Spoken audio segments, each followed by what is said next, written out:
On today's episode of WatchJRGo, we're back with the police car, and hopefully later today we get to go do police things.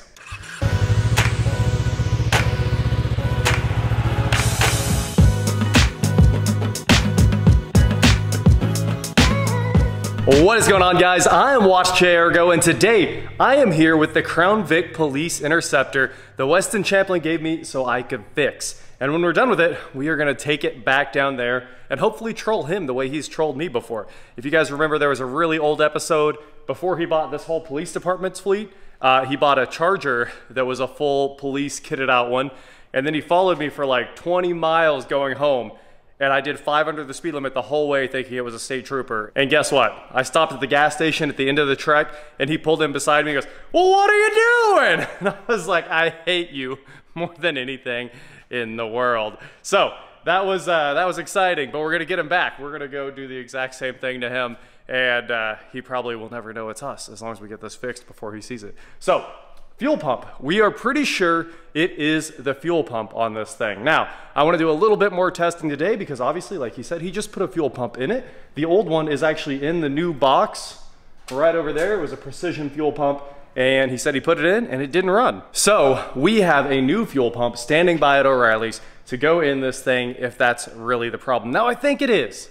Everything in this car points to it actually being a locked up pump. We have, of course, checked the inertia switch. I don't know why, but people were still questioning that, even though I showed the inertia switch testing in the last video, and I even jumped it, so it was completely bypassed, taking it out of the equation.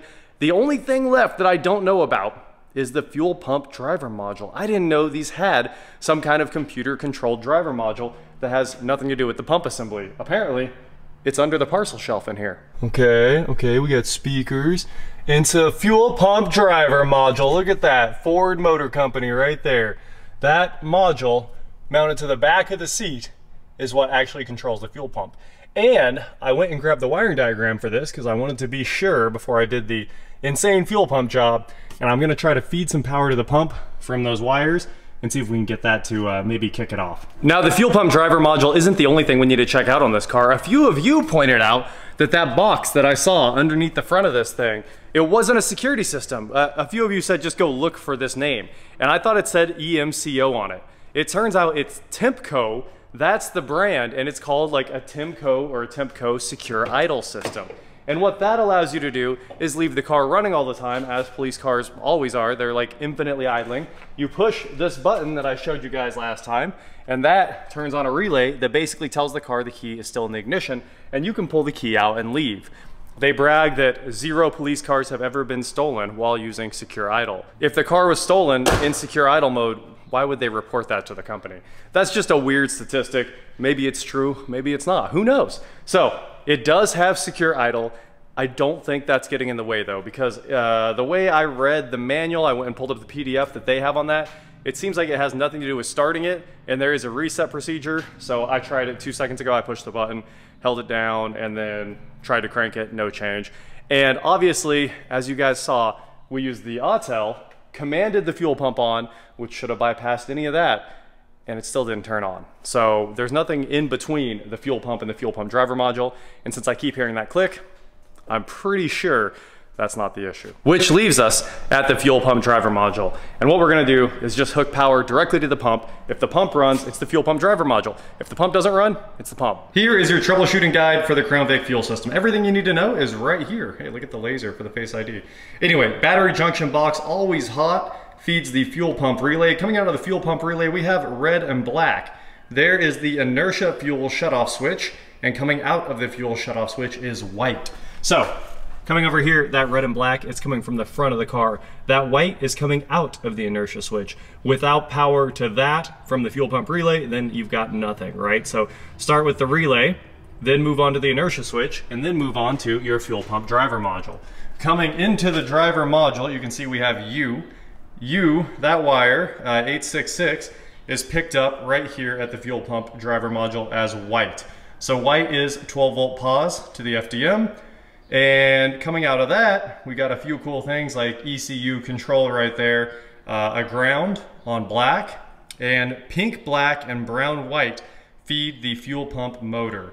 Now it doesn't tell me what's what, which is a little bit annoying there, You can see that there's like a ground loop around the two. Oh, a shield. Okay, there's a shield that's grounded coming out of the FDM, I see. So that ties back to the ground on the fuel pump driver module. Anyway, pink, black, brown, white. And you can see them right there very clearly. The second from the bottom is pink, black, and the very top one is brown, white. I'm gonna guess brown, white's negative and pink, black is positive, and we're gonna feed power that direction. This won't really matter. It is a simple 12-volt DC motor. If I hook it up backwards, it should pull fuel back. And if I hook it up correctly, it should shove some fuel up in the fuel rail. And then it'll start right back up. So let's test this out. I've got my usual testing gear, which as always is a Milwaukee 12-volt battery and some scrap wire. So I'm gonna strip those wires real quick, shove them in the connector, and if everything's good, well, everything's good. And if it's not, we can make a parts run for that fuel pump, put this thing together, and we're done. That is all the testing you need to do for one of these, because clearly we've tested the ECU. The Autel can control the ECU. The ECU is telling the fuel pump driver module to turn on. We can hear noise. And that, of course, is the entire chain, front to back. All right, here we go. Squeezing in our very small confined space. Let's see. C1 is negative. So the big wire here is going to be our negative. We'll feed that to our brown white right there. Should be a good connection. Here comes our next wire. Okay. And now, it's probably going to spark a little bit, but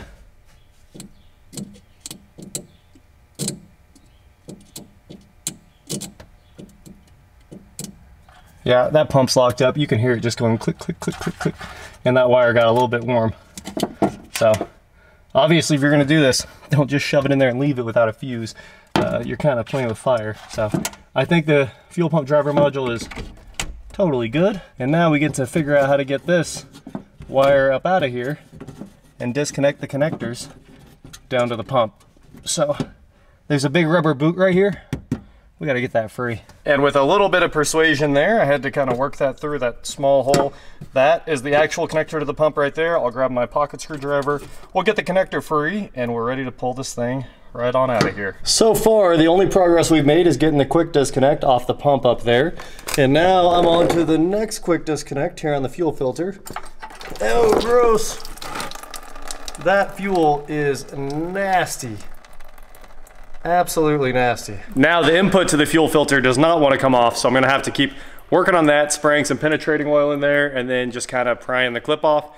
And then obviously we're gonna go back with a new fuel filter because no way to start this up without one. All right, we got the fuel filter out of there. Of course, the plastic clip got absolutely mangled, but sit there with pliers and take your time. You can get that out of there. And fuel filters, of course, come with new clips. So we got a Wix one in there. It has been replaced, 33595.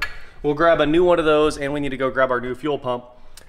And now it's time for the fun part, trying to get that pump loose and get it to kind of drain through the front of the pump seal there, because I tried to siphon the fuel out and we are having no luck. I even tried to pressurize the tank. I can't get any fuel through that thing. So I guess we're getting the fuel out the other way, which is through the pump. I had to actually take the pump out. Luckily the tank wasn't full over the level of the pump. The tank sits vertically in this thing and the pump is exactly half. And the tank was half full, so we were good to go.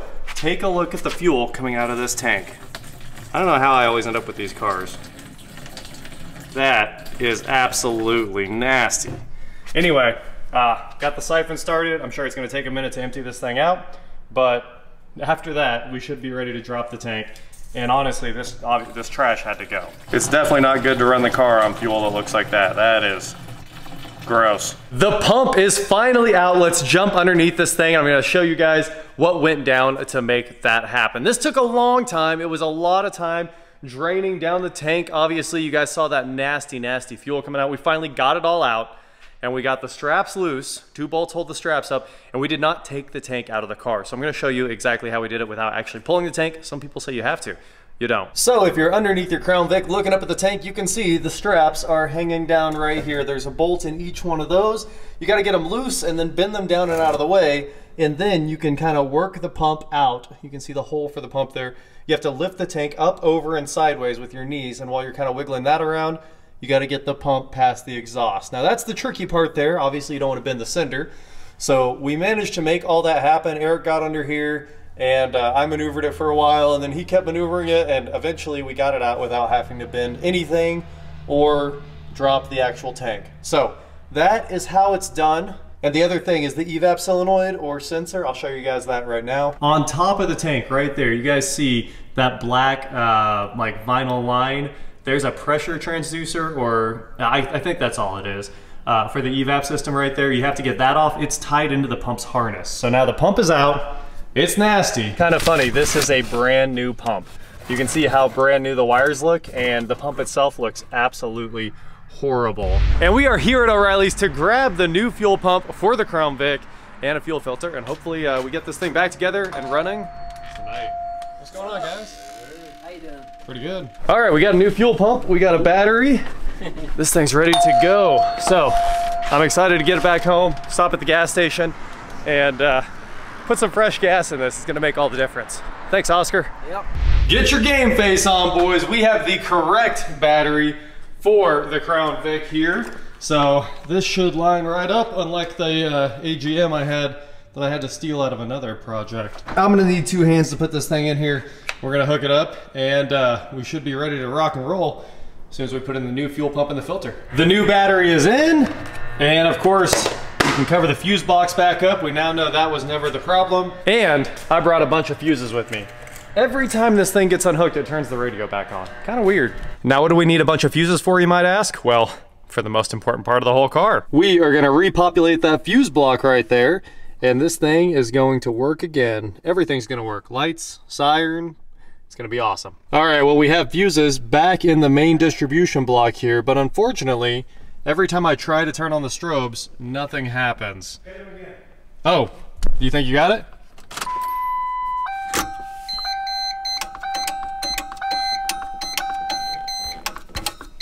Anything? Nope. Ah. Well, we're gonna figure out what's going on with the strobe lights. That's about the only thing left after we get this pump going. But you can see the strobe lights are all still installed. So it sure should work. Before we go through all the work of installing this pump, Eric's gonna turn on the ignition real quick. We're gonna make sure it runs. Sounds good to me. Let's rock and roll. It did sound like a jet engine. That's pretty impressive. All right, the new fuel filter is installed, and all that's left is the fun hard part. Well, it's very hard to see, but there's the new pump assembly all installed. We got the tank bolted back in. The straps are going back up on there.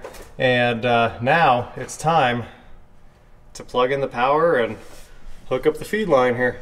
And after a ton of work, we are ready to fill this thing up with fuel. So I've got a good old 5 gallons of premium here to try to help clean out the fuel system. It doesn't need it, obviously, but we're doing the best we can for this thing. Like I said, it will run on E85, but I doubt it ever does again, just to keep this from happening again. That's a good gas can. Yeah. No anti-spill. All right, so we got some gas going in, and I also left out the fuel pressure sender here so that we can clean the fuel line out all the way to the front. So we're just gonna let that spill a little bit. And that means we should be ready right now to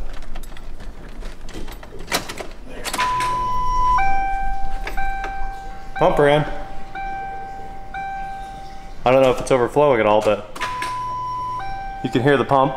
It's not wet up here yet. We got a good amount of fuel coming out of there. I'll hit it one more time to try to clean out the trash, and as long as we have a waterfall, I say we put the sensor back and fire it up. Yeah, it's flowing pretty good. Okay. It's just very. Final run. Oh. Is it nasty? Yeah, it's very varnishy. Oh, are you saying I should hit it again? Yeah. Okay. I mean, it's really brown. Okay. And do it again. Again. Again. Wow. I mean, it's still like bad. Well, it better run after this. I don't see any reason why it wouldn't. As long as it doesn't sit for a couple years, right? Yeah. Well, as long as we take it right out and drive it.